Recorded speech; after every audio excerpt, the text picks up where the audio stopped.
মন্ত্রী বিকাশ দেববর্মা আজ প্রজ্ঞা ভবনে 11তম জাতীয় তাঁত দিবস উপলক্ষে এক কর্মশালার উদ্বোধন করেন। তিনি বলেন, তাঁত শিল্প দেশের সমৃদ্ধ ও বৈচিত্র্যময় সাংস্কৃতিক ঐতিহ্যের প্রতীক এবং গ্রামীণ ও আধা গ্রামীণ অঞ্চলে জীবিকার একটি গুরুত্বপূর্ণ উৎস।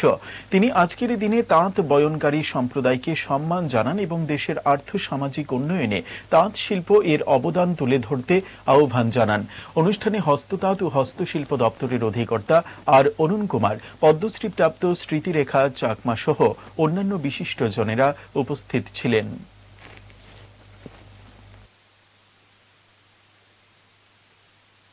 আজকে হ্যান্ডলুম দিবস, তার জন্য সকল রাজ্যবাসীকে এবং আমার সঙ্গে আছে ডাইরেক্টর সাহেব, পদ্মশ্রী অ্যাওয়ার্ড ম্যাডাম আছে, আমার ডিপার্টমেন্টের অফিসারগণ আছে।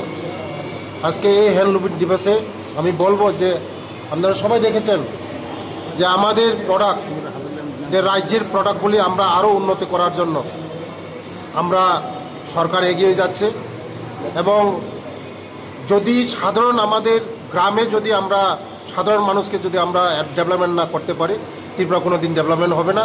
তার জন্য হ্যান্ডলুম একটা গ্রামীণ অর্থনীতিকে একটা চাঙ্গা করার একটা রাস্তা আছে। আপনারা সবাই জানেন, যারা তাঁতি, বেশিরভাগ আমাদের গ্রামের লোকেরাই তাঁতি সঙ্গে জড়িত, আমাদের হ্যান্ডলুমের সঙ্গে জড়িত।